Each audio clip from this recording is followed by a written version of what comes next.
What's good out there, Liquid Trucking? Welcome into the Liquid Trucking Podcast, episode 33. I'm your host, Marcus, and today is our very special 4th of July special. I don't know why I needed to say special there twice, but we are brimming with American patriotism today, and I'm very excited about it. I got my red, white, and blue shirt on. I got my Eagle Screech queued up. I am just loving it. You know, I didn't get to study as much American history as I wanted to in college, but I did study quite a bit of it for those first couple of years as I was building towards my political science degree. And I really do believe that this country is the greatest one on earth. I really get sick of hearing all these arguments about, oh, well, Sweden does it so well, or like, you know, these countries over in Europe, whatever, dude. Yeah, and maybe that's just the American in me, that I'm not even willing to listen. I'm glad that you've got free healthcare. That's great. Look, we could all use a free doctor's appointment every now and then. But I don't think that the little things detract from the big thing, which for me is freedom, liberty, the ability to do as I choose relatively all the time.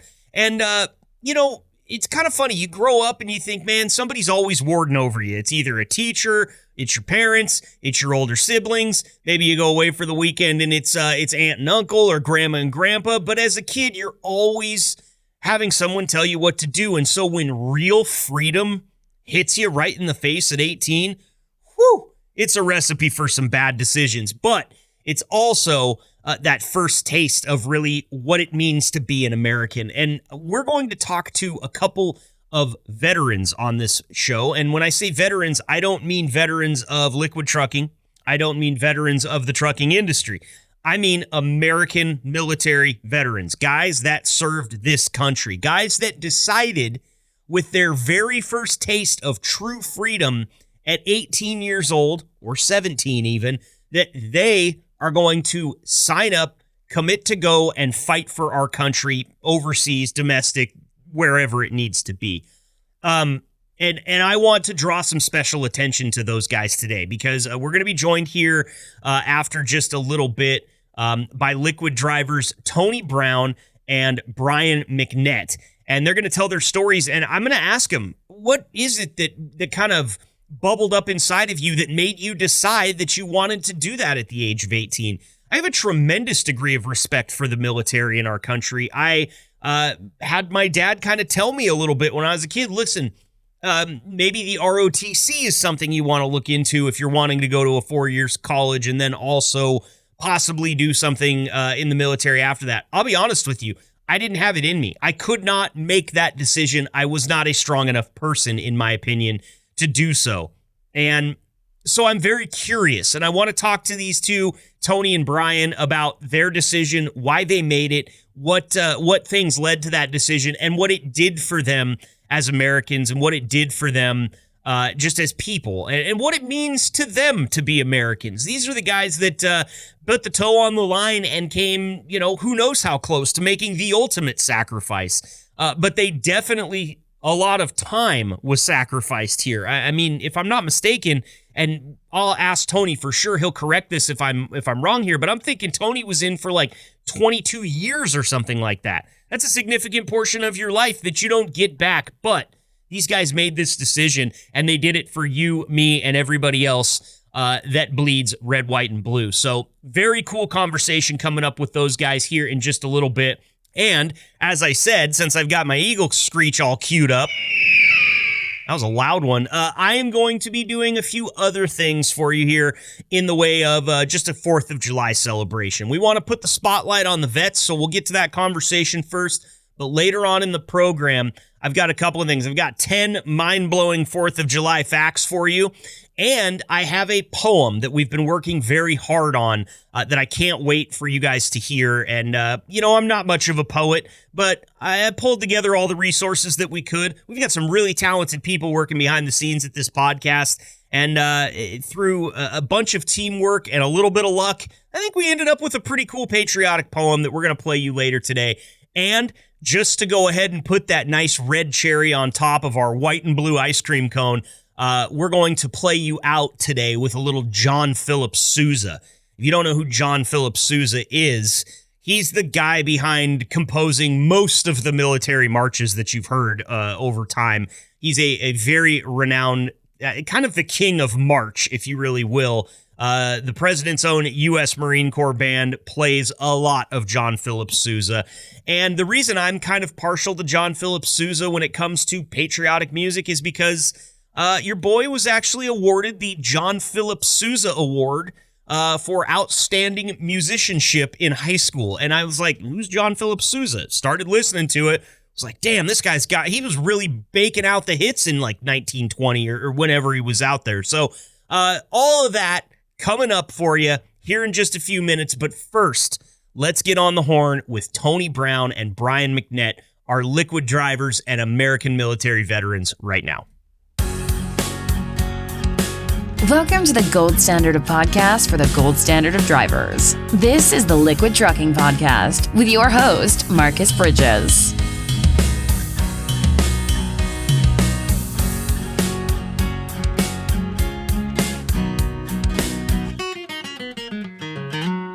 Joining me next here on our very special 4th of July episode on the Liquid Trucking Podcast, I've got a couple of American veterans, not just veterans of the trucking industry, but veterans of our armed forces, and we are going to heap a little praise on them and ask them some questions right here and now. Please welcome to the show, making his first appearance on the podcast, is liquid driver Brian McNett. Brian, thank you so much for being here today.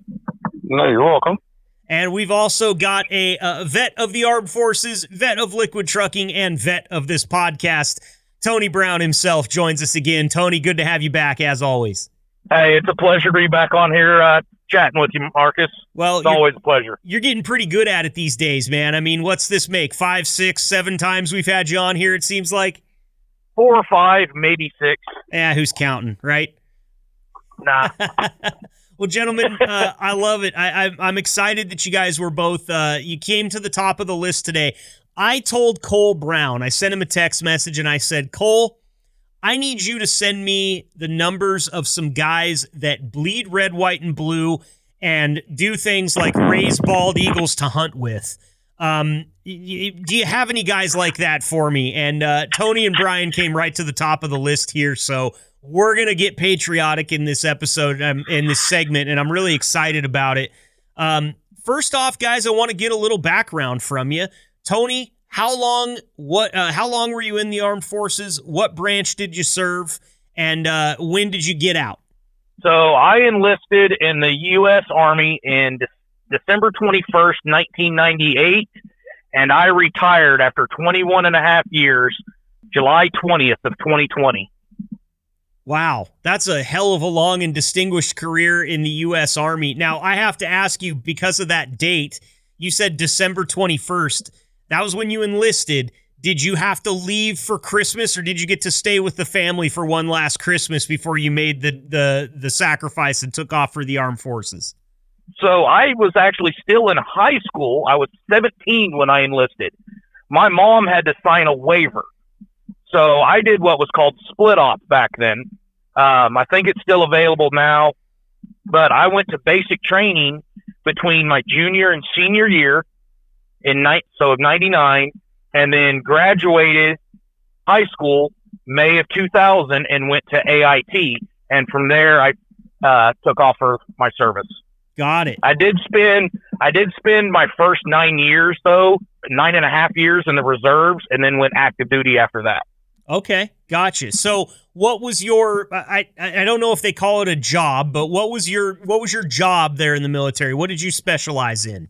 So my MOS, which is your military occupational skill, I initially enlisted to be a diesel mechanic. So that's what I did for my full 21, but I did have a couple of other identifiers, other things that I specialized in other than diesel maintenance. One of them happened to be food service safety. Well, we know you're good at that because you haven't killed anybody yet and you cook for a lot of people. So great job. Obviously, you learned something in there. Yeah. How about you, Brian? When did you enlist? What branch were you in? How long did you serve? All the things that Tony just answered there. I enlisted in January of '99. I was going to do it like December, but they told me that, I was only had to wait like a week or so. I turned 18. So I ended up, my mom do a waiver for me. And then I was in the Kansas National Guard for 15 years. And I started out as a heavy wheel mechanic. I did that for 9.5 years. Then I switched over to 88 Mike, which is truck driving. Okay, so you got some of your truck driving experience with the National Guard then. Yeah. And then I got out in July of 2013. Very cool. And Tony, did you have something you wanted to ask Brian there? So with what Brian's saying there, he was a heavy diesel mechanic and went to 88 Mike, was the truck drivers.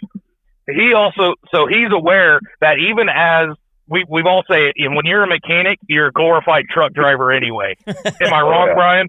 No, you're not wrong at all. We spend almost as much time driving the vehicles as we do turning the wrenches on them. Okay. So, Brian, is that kind of what made you decide to join the truck drivers division? It's like, man, I'm already a glorified truck driver to begin with. Might as well stop getting my hands quite as dirty. Now, majority of mine was that we got back from Iraq and they did a regrouping of all the units in the state of Kansas, and the 88 Mikes was like 15 minutes from my house instead of me driving like 2 hours to Ottawa to go to the truck to the mechanic side of it. So I said, well, heck, why drive 2 hours when I drive 15 minutes? So I switched over to the 88 Mike, and I did that for the rest of my military career. That's awesome. Hey, let me ask you this, Brian. What did you like more, turning the wrenches or turning the wheel? My biggest joke with the guys there, because I was real good friends with a lot of the mechanics, was, you know what? I did 9.5 years of fixing everybody's screw up. Time for me to start doing screw ups so I get out there about working on anything ever again. It didn't work out that way. Because they had a truck driver and a mechanic in the same unit. They said, hey, you can read manual. You can be anything you want. You could be a heavy wheel, truck, about anything. Sure. Tony, did you have something for us there? Oh, I was gonna say, like for me going from mechanic to being a truck driver now, it's kind of the same fit there. But when I was a kid, I always wanted to do two things when I grew up. I wanted to either be a soldier or a truck driver. Well, I retired from the military, and now I'm driving a truck. Look at that, man. Living the dream. Very, very seriously living your dream. That's awesome. Well, guys, this is a question that I've asked to a lot of veterans of our armed forces before, and I get so many cool answers. So it's always one that I'm going to ask you if you're on for this type of interview. And Brian, I'll start here with you. What made you decide to join the military in the first place? I asked this question because I've heard so many, there's so many different things. Some people say, man, I was a troublemaker. I had to get my life on the right track. Some people, like Tony just said, I've always wanted to be a soldier. I had one guy here this week actually tell me when I asked him this question, my grandfather passed away when I was 18, and he was a lifelong serviceman, and I decided I wanted to uphold his legacy, so I enlisted a week after he passed away.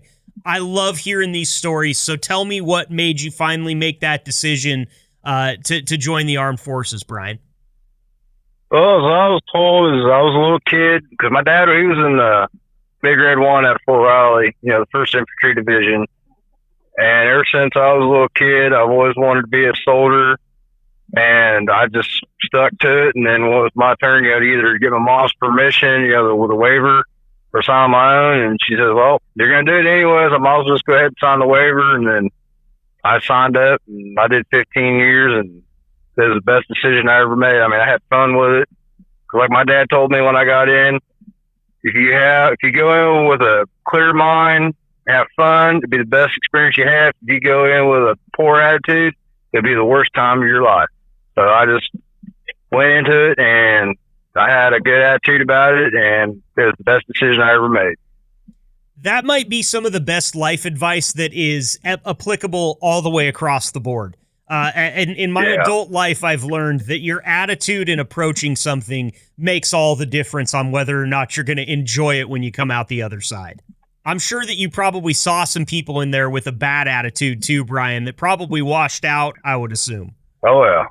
Had a lot. Yeah. So how about you, Tony? You said, I mean, you've kind of already answered this, but I know there's probably a little bit deeper meaning there. You said, I always wanted to be a soldier and I always wanted to be a truck driver. Was that all it was behind it, or were there other driving forces in your decision to join up? So there was a few other driving forces. My dad was in the military for several years when I was real young. He was actually a Huey mechanic in Fort Ord, California. He was crew chief, and made his way to crew chief. And then my uncle was active duty, served in Desert Storm. So I always looked up to my dad and my uncle when I was younger. Not so much anymore. It's a whole different story. And then my dad had told me when I was younger that if I ever joined the military, especially the Army, he would disown me. So when I was old enough to sign the paperwork, I joined the military.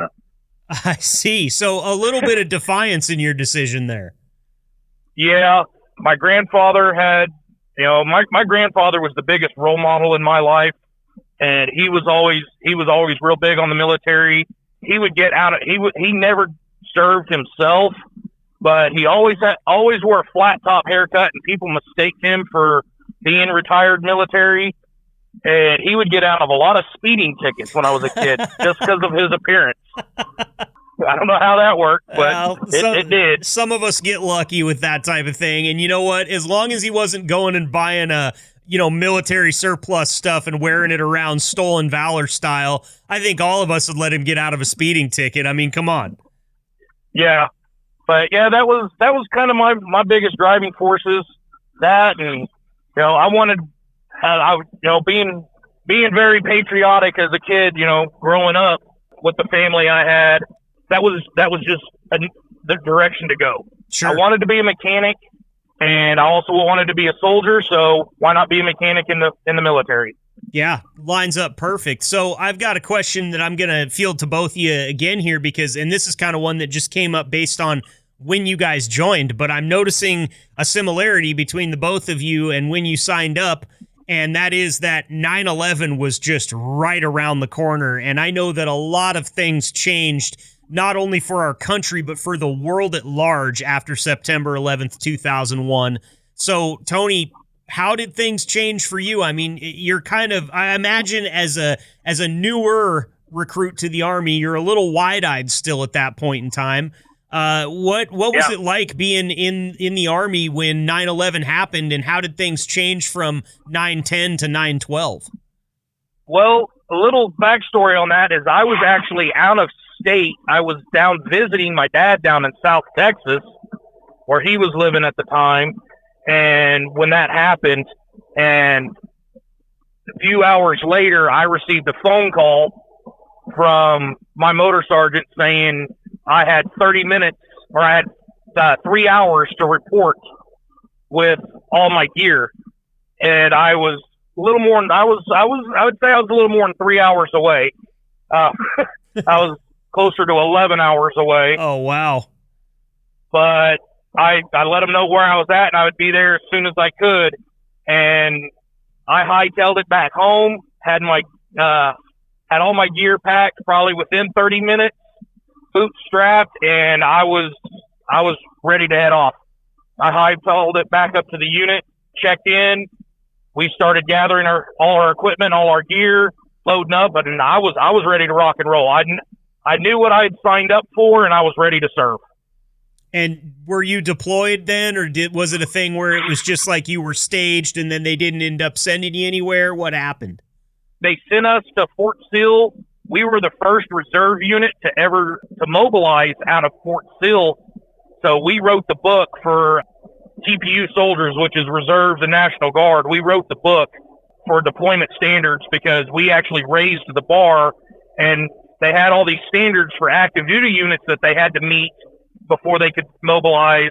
Well, we were making the active duty component look like garbage there at Fort Sill. So they actually raised the standards for active duty because of what my reserve unit had done. And we were there 3 months, and then we were back. We were on a plane, boots on ground in Kuwait another 2 months. Wow. So things happened pretty fast after 9/11 there. That's kind of what I figured, to be honest with you. Brian, how about for you? Same thing, man. You're enlisting here in the National Guard right around when something happens on our soil. And I know that's, I mean, look, when you hear the term National Guard, you think about all things natural disaster and community based. And right here at home, our National Guard soldiers are the ones that keep us safe. Foreign and our troops, obviously good for foreign and domestic as well, but it must have been just kind of a crazy time for you as well. You want to walk me through how things kind of changed for you after 9/11? Yeah, it kind of did change a little bit. See, since I was National Guard, we didn't really get an activation order. Mine was, I was at work when I heard it come across. I was listening to radio, and I said, man, they had a bad thing or something, and then I was sitting there and went out. My foreman for the county, because I worked for the county up there, was sitting there listening to radio, and I said, man, this is a bad deal, and then all of a sudden, that's when they said, America's under attack, and I was like, well, what do I do, So I got hold of my unit, and then they called us all up and said, hey, we need your phone number, your address, just make sure everything was current so they could get hold of us in case something happened. And it wasn't until November, I think it was, that they activated us for deployment, and then we got bumped off that deployment, and we went the following year. We was there in 2003. We went down to Fort Riley December 1st.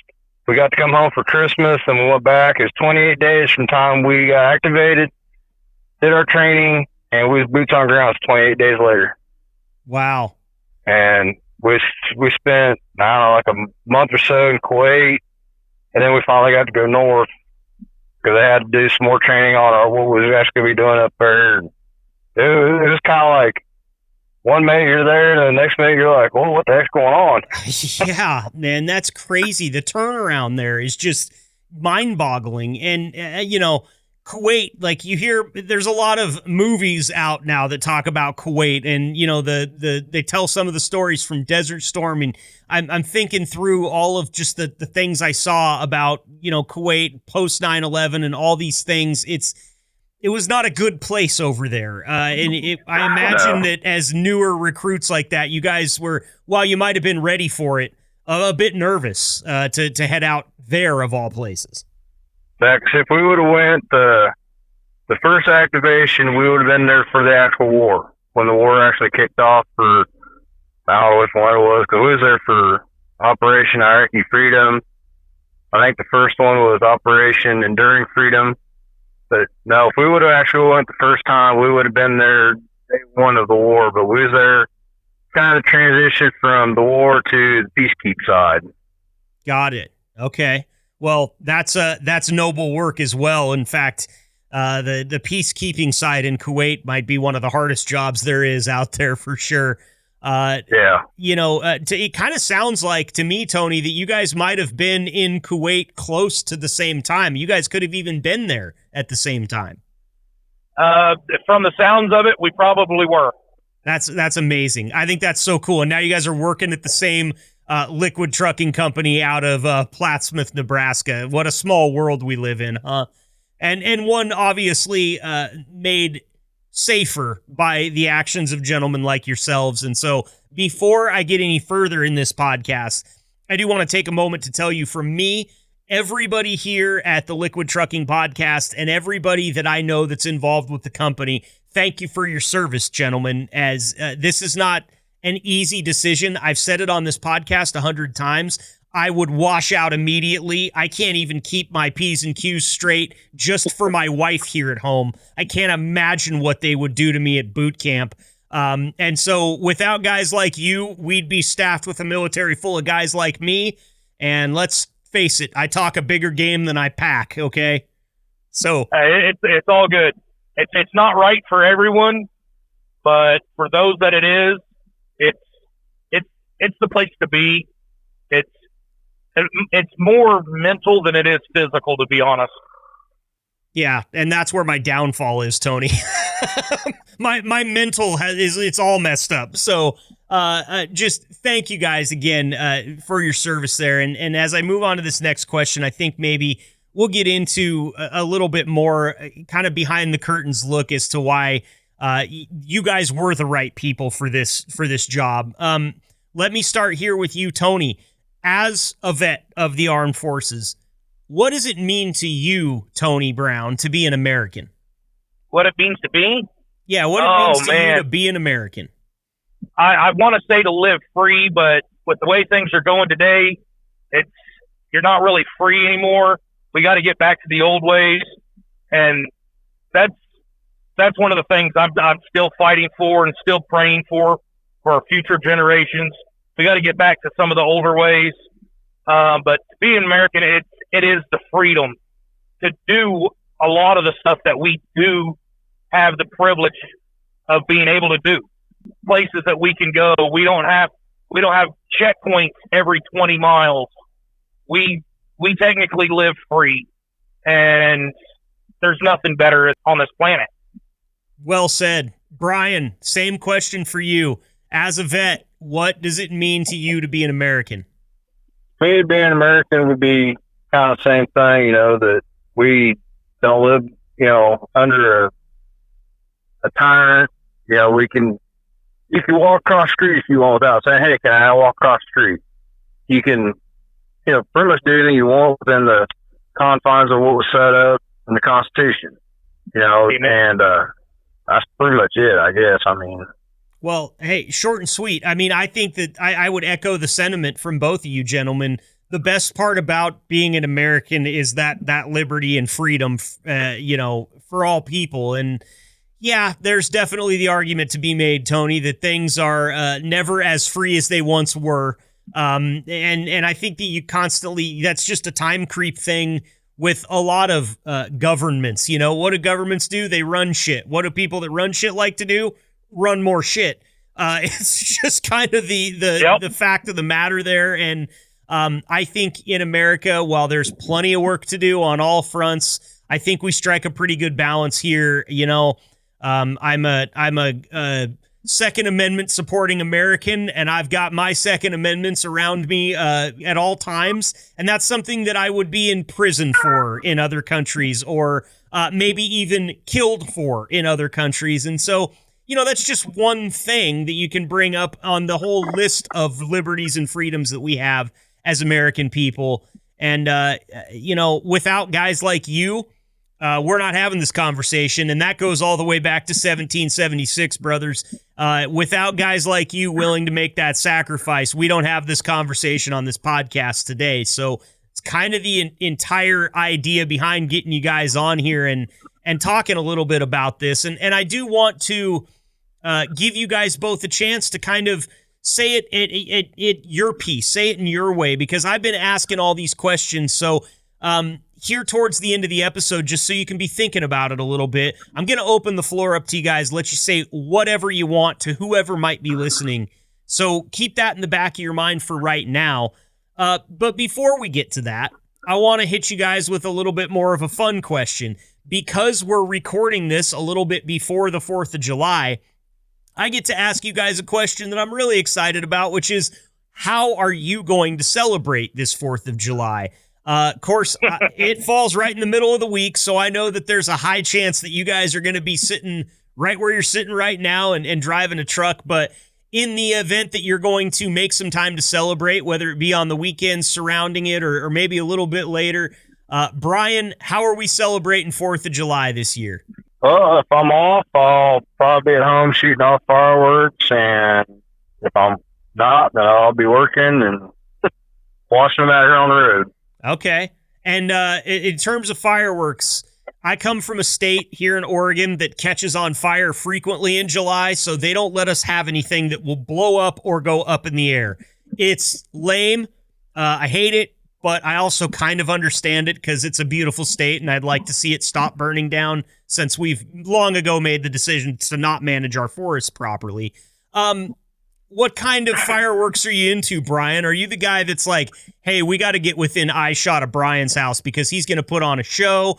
Or are you kind of a ground blooms and fountains and snap pops type guy? I like artillery shells. Yeah, you got some experience. Well, the unit that I was assigned to was a field artillery unit, so it kind of just goes hand to hand. Yeah. Well, at least we know you can be safe with it because you've received the proper training for that type of thing. That's great, man. Well, be safe out there if you are firing them off.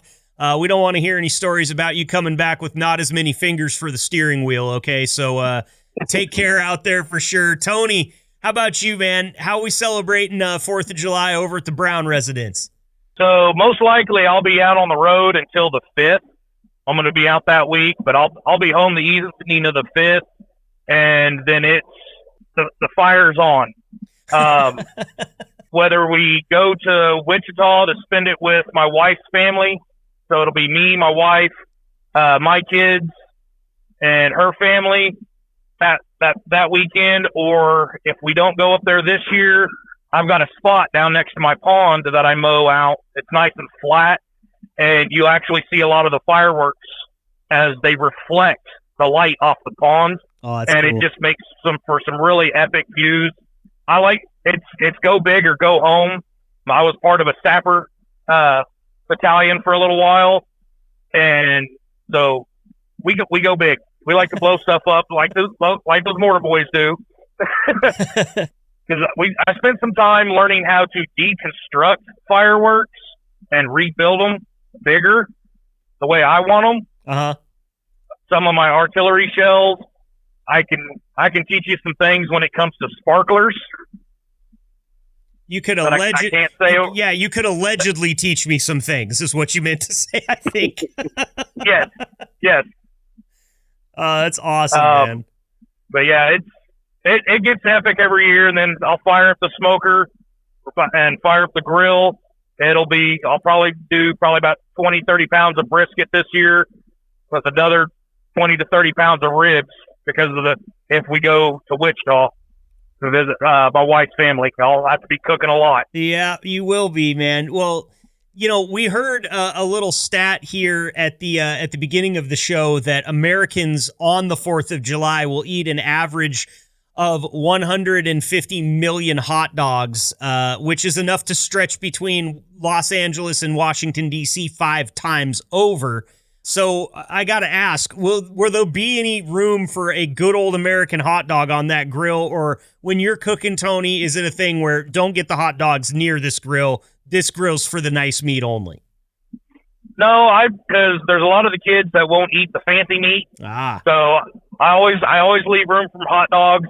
And that stat you were talking about for the hot dogs, going from California to Washington 5 times, I probably consume half of those myself. Because hot dogs are a finger food when you're getting into that kind of a cookout, right? Yeah. Well, because I'll be grilling the hot dogs and I'll be eating half of them while I'm cooking everything else. I hear you. How about you, Brian? I will never be a skinny man. Hey, don't worry about it, man. We wouldn't have it any other way. I've seen the pictures you send me of what you're cooking. You just don't worry about being a skinny man right now and keep cranking out those meats, okay? That's my advice. Once again, I'm not a doctor. But, Brian, how about you, my friend? Are you a big grill out guy when it comes to 4th of July? I don't know why. For me, I've always been a steak guy on 4th of July. I have a 2-inch thick ribeye sitting in the freezer that I'm just eyeing for the 4th of July right now. So what are you cooking out for your festivities there, Brian, while you're blowing stuff up? Oh, probably like hamburgers, hot dogs, maybe a couple steaks, pork steaks, maybe some ribeyes. There you go. Well, it sounds like your guys' families are going to be well fed one way or the other. And, man, I can't thank you guys enough for coming on here and sharing some time with us today. And this is the portion of the segment right now where you get to take it away. You get to say whatever you want. If you have a message for friends, family, for Liquid Trucking, fellow drivers, anybody like that, or if you'd like to leave us a special message for the 4th of July, you guys have the floor here. You can say whatever you want. Brian, we'll go ahead and start with you here. Well, since this sport's coming up, I mean, basically just be careful, don't leave the firework in your hand, look at the fuse as it's going, and make sure, the kids are all safe and just have a grand time. Yeah, and anytime you see anything smoldering, make sure and dump a little water on it, stomp it out, and that just comes from Mr. Forest Fire over here, just because, we've had a few of them start like that and run away. I know that's probably not as big of a problem out there in Kansas. You guys got a little bit more wide open space out there, but still, just like when we're driving a truck, fireworks safety is incredibly important. We need all 10 of those fingers and toes and those kids to be safe as well. Well said there, Brian. How about for you, Tony? The floor is yours, my friend. Anything you'd like to say? Yeah, back up what Brian was saying. Keep it safe. Don't sit there and stare at the fuse while you're holding the firework. He's 100% correct. I've got scars on my hands and burns on my fingers from staring at them a little too long, getting mesmerized at what I created. But this might sting some people a little. I'm sorry, but not sorry. I didn't join the military to be thanked for my service. But if you want to thank me, I want you to think first, am I someone worth what I'm thanking them for? So a lot of times my response when somebody says, thank you for your service, like you, Marcus, well, I want to say thank you for being somebody worth serving.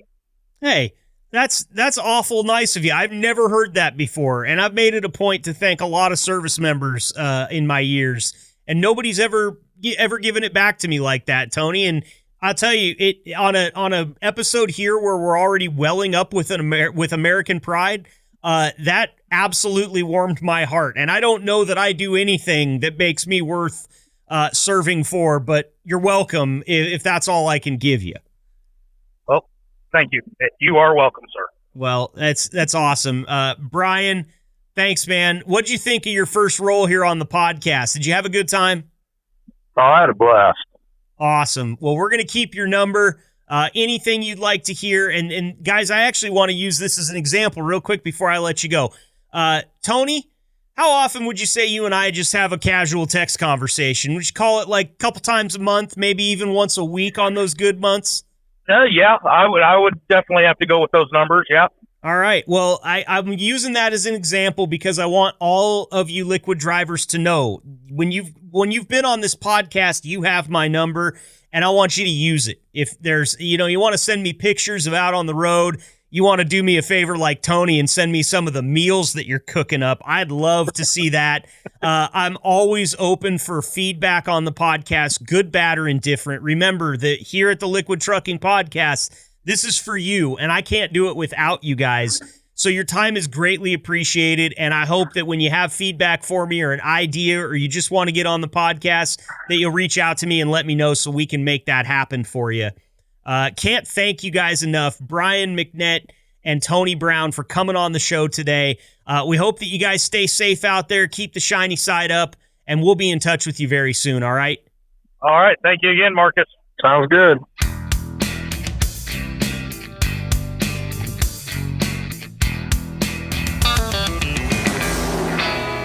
Great stuff there from Brian and Tony. Thank you guys again so much for coming on and sharing your stories with me, and also thank you for your service. And of course, thanks for telling me what it means to you to be a proud American.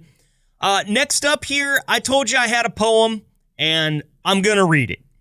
I'm not a poet, all right? And I also don't do a very good Sam Elliott impression. But because we're here and because this is the Liquid Trucking Podcast, you bet that I'm going to do both right here and right now. So, without further ado, a poem entitled Ode to the Trucker Hat, read as close to the style of Sam Elliott that I can muster. So just bear with me, okay? Ode to the Trucker Hat. O noble crown of mesh and foam, your roots entwined in the roads we roam, born not in high fashion's lair, but in the breeze of open air. From the cabs of 18 wheels, through endless nights and hearty meals, you found your way to truckers' brows, to shield the sun, to wipe the brows. not woven silk nor felt so fine, but sturdy mesh by grand design, with foam to keep our foreheads cool, a working man's essential tool, with logos bold from gas and gear to names of towns we hold so dear. You tell a tale of paths once crossed, of endless miles, no journey lost. In diners dim, on highways long, you've heard our every country song.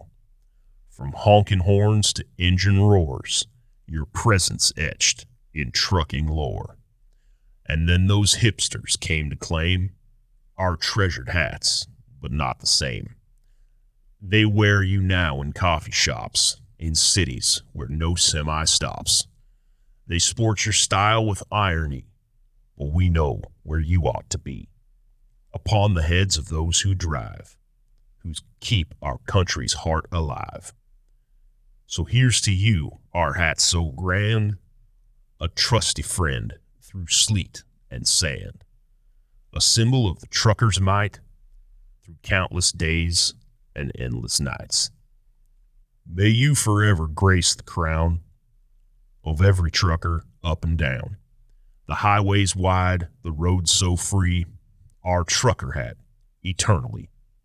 Raise a toast and tip the brim to roads ahead and lights so dim. For every trucker, near and far, you are our compass, guiding star.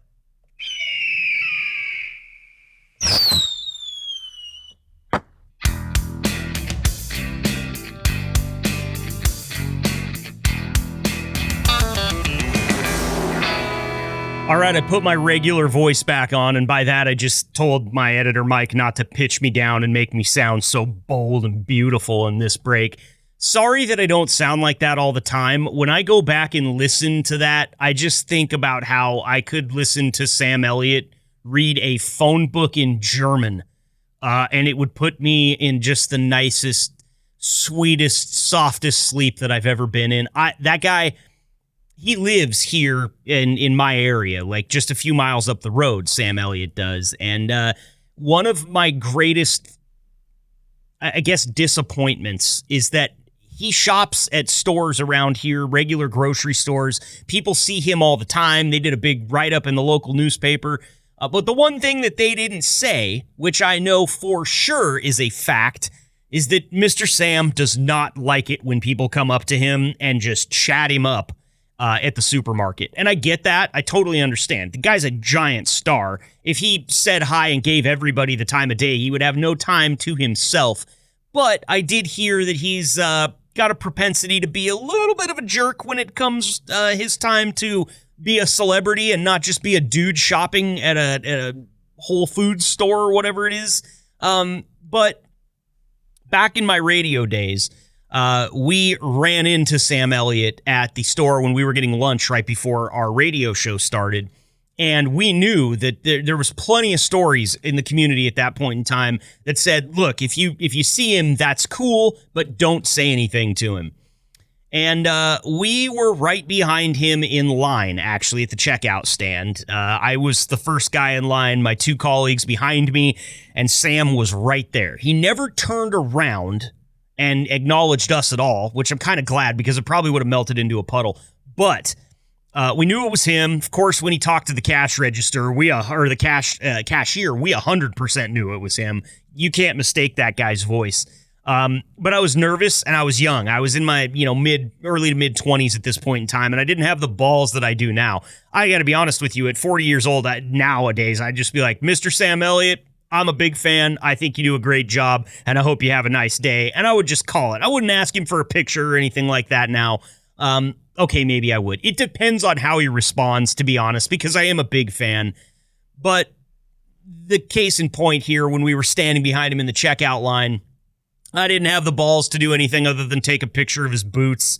And I did, and my camera wasn't on silent, and so I'm pretty sure that he heard that snap because he kind of looked back over his shoulder a little bit. And they weren't even nice boots. Dude looked like he'd been out picking up chicken shit. But hey, I took a picture of Sam Elliott's boots, and I felt good about it. So there's my Sam Elliott story. Hope you enjoyed our Ode to the Trucker Hat poem, read in the style of Sam Elliott himself.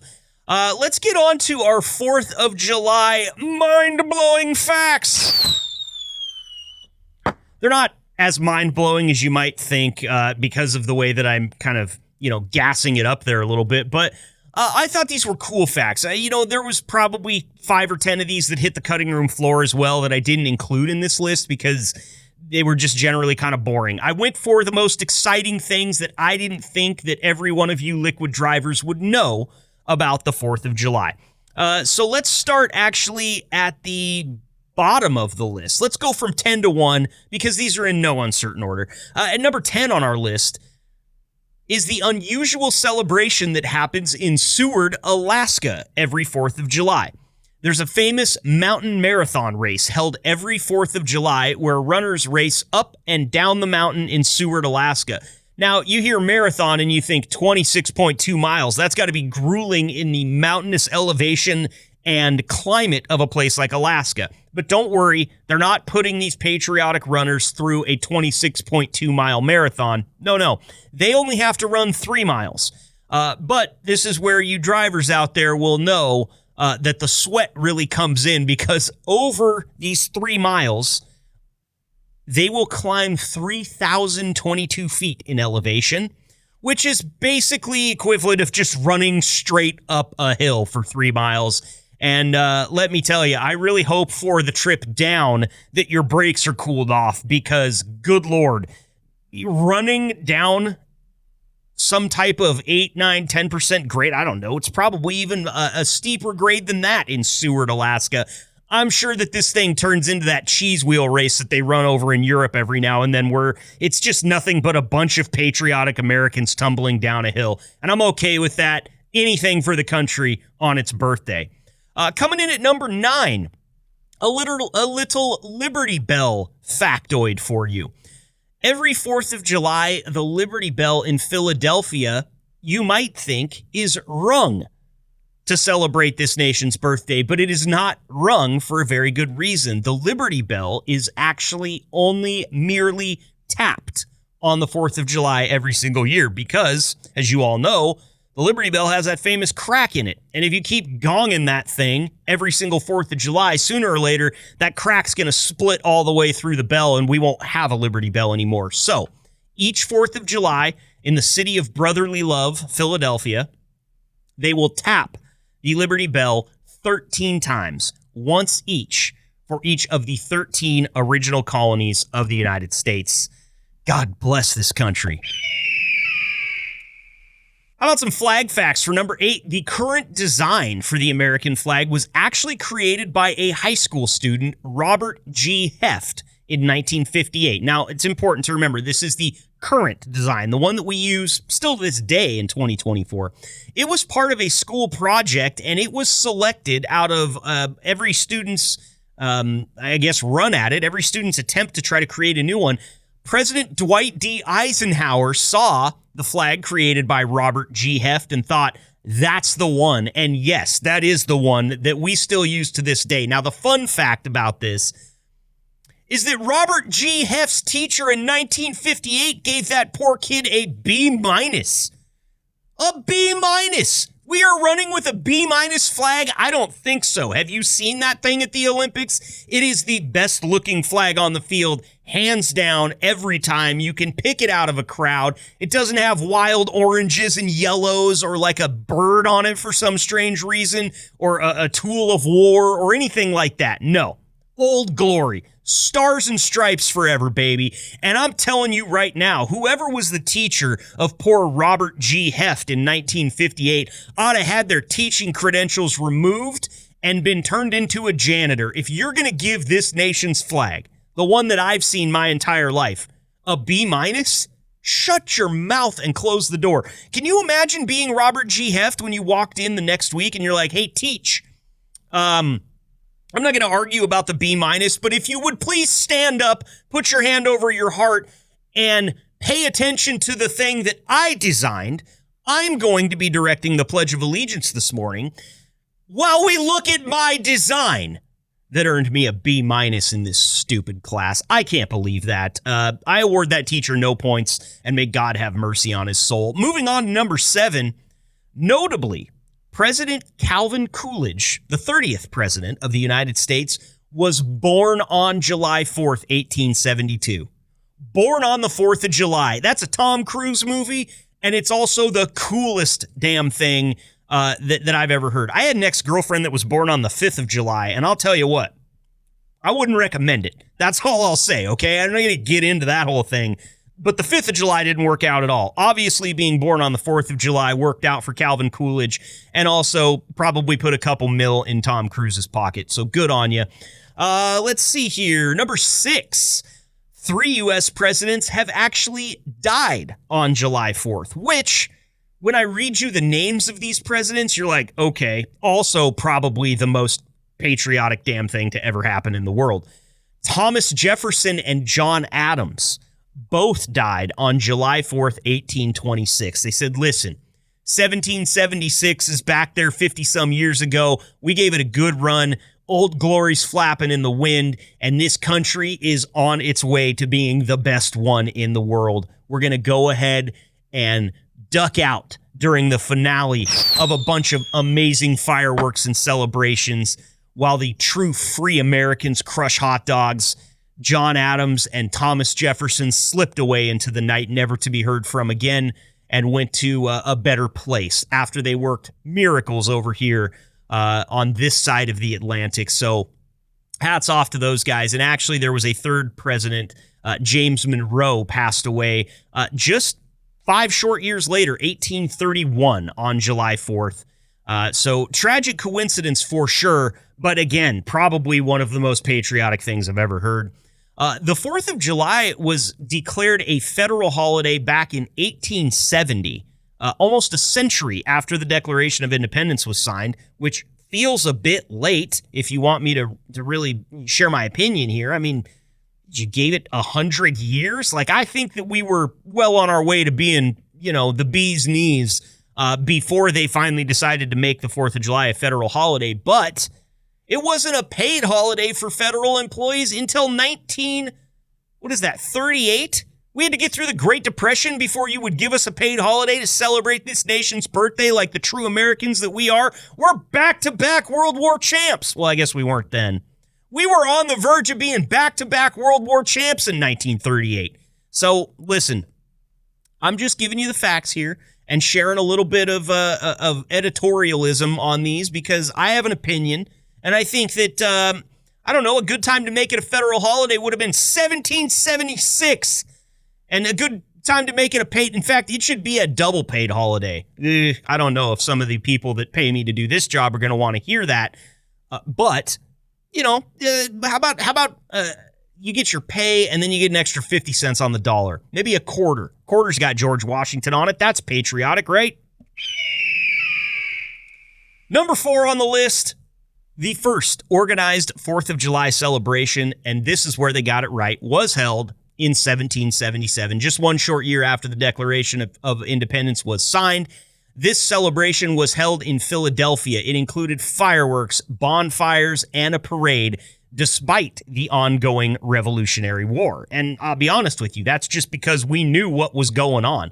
Our forefathers saw in the future this Revolutionary War isn't going to last long, and it's also not going to be a bad ending for us. We're taking our tea and we're going to go have a party with it. And I think it's awesome that in 1777, just 1 short year after this nation was founded, we had a parade with fireworks, bonfires, and just community involvement. And that's still what we do today. I know a bunch of you guys are going to be out there checking out a parade. You're going to be blowing stuff up. Please, please watch your fingers, as Tony and Brian reminded you. If you are going to blow stuff up this weekend, think about it like a trucker. Safety first, all right?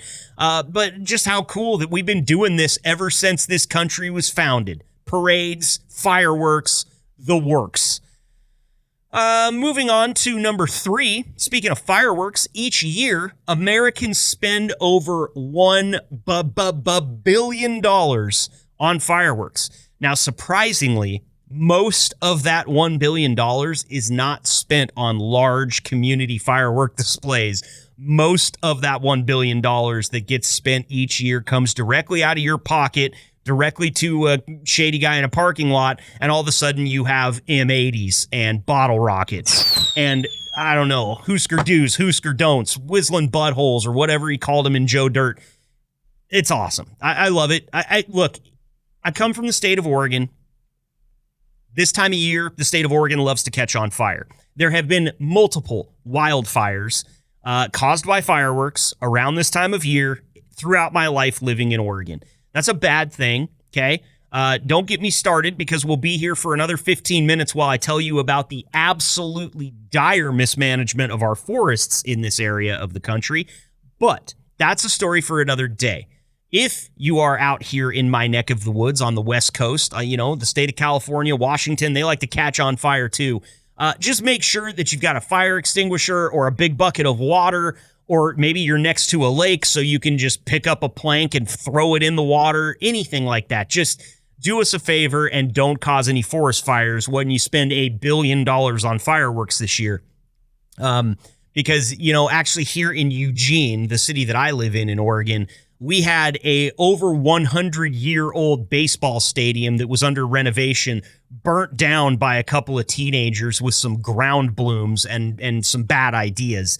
And we can't even buy cool fireworks in the state of Oregon. Anything that goes up into the air is illegal. The only people that can fire those off are the big community displays. I got nothing but fountains and those little worms that you light on fire, which is basically just watching an ash worm form. It's not fun. Snap pops, ground blooms. That's what I grew up with. Smoke bombs. Yay. No, I'm telling you, if you're out there this weekend and you've got your hand on some M80s, you've got some black cats, maybe some bottle rockets, maybe some big mortars or something like that, like Brian was talking about, fire one of those off in my name, because as a person that loves firework and loves America, I haven't gotten to do very much of that in my life. Some, but not much. Because of that whole forest fire thing. And, it doesn't seem very American to break the law, but I also hear a lot of red-blooded Americans breaking the law around this time of year, and not going to lie, I enjoy looking out my window and taking it all in. Number 2, Americans will consume 150 million hot dogs on the 4th of July alone. If that's not patriotic, I don't know what is. All right. That's just amazing. 150 million hot dogs in one day. Here's a fun fact about what 150 million hot dogs will do for you. Besides the indigestion, it will stretch from Los Angeles to Washington, D.C. 5 times. That's a long damn way. You guys are truck drivers. You understand how far it is between D.C. and L.A., and we're going to make that trip 5 times with 6-inch hot dogs, just based on the ones that we will eat this year. I'm wondering if this number is going to take a bit of a dip because Joey Chestnut has been exiled from the Nathan's hot dog eating contest because he has some kind of endorsement deal with another hot dog brand. First of all, this better not be Beyond hot dogs, okay? If Joey Chestnut, an American icon, is supporting Beyond Meat for this competition, I just won't be able to do it anymore. I'll have to turn in my Joey Chestnut fanhood, and I'll have to go for, I don't know, Kobayashi was good for a while, but he's not American, so I can't root for him on the 4th of July. I root for him every other day of the year, but the 4th of July, I got to have a red-blooded American in there. And we're not letting Joey Chestnut crush Nathan's hot dogs on the 4th of July. I'm sorry, but it's a little bit of a hit, okay? It's a hit to my pride, to my American pride, that my boy Joey Chestnut's not welcomed at the Nathan's hot dog eating contest. To be honest with you, I'm surprised that there is another hot dog brand besides Nathan's. I mean, if you had one of these things, it's by far the best. And listen, I had a soft spot for Oscar Mayer for a long time. That Wienermobile is cool. But then I had a Nathan's hot dog and my life changed. And 150 million hot dogs later, I'm sorry, Nathan's is the hot dog. That's the one. If you want to argue with me, we can argue. Hit me up on the phone. I'll get you on here, and we will argue about what the best hot dog is. I'm sure that they would all love to hear that back in the shop when we should be, talking about something important on this podcast. But just telling you, I'm willing to spend my time there. That's a hill I will die on. And finally, number one on the list. Do I have a drum roll? I don't think I have a drum roll. I'm a drummer, and I don't have a drum roll for my number one. Well, here.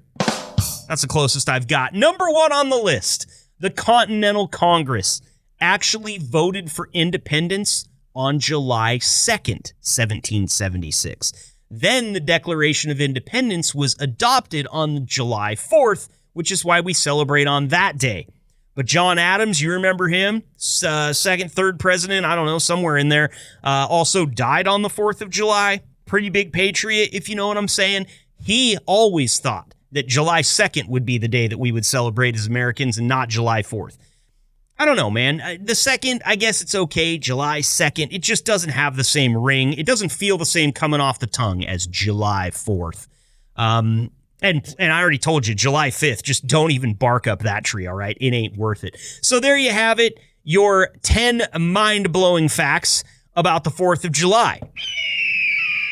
And that's going to pretty much wrap up the episode today. I did tell you, though, that I was going to play you out with a little John Philip Sousa march, and I will get to that here in just a second. But I want you guys to pay very close attention to what I'm about to say next, because I'm going to do what we call a tease here in the industry. There is a very big announcement coming up on our next episode. Now, a lot of the times you hear, this was a big thing when LeBron James was going to Miami. It was, hey, we're going to have an announcement that we're going to have an announcement. And that's what this is. It's just a tease. There's a big announcement, something that all of you drivers are going to be very excited about. A couple of you particularly will be excited about it, and maybe we'll even get those drivers on to help me out with the announcement. So, just recapping everything here. This is the announcement that we are going to announce something very important next week right here on the Liquid Trucking Podcast. So be sure to tune in to episode 34 or whatever one comes after this one. I think this is 33, but it has been a long, very patriotic day for me. Without further ado, I give you Stars and Stripes Forever, composed in 1897 by the man, the myth, the legend, John Philip Sousa. This is performed by the United States Marine Band, directed by Colonel Jason K. Fettig. Please enjoy.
Thanks for tuning in and being the gold standard of drivers on the road.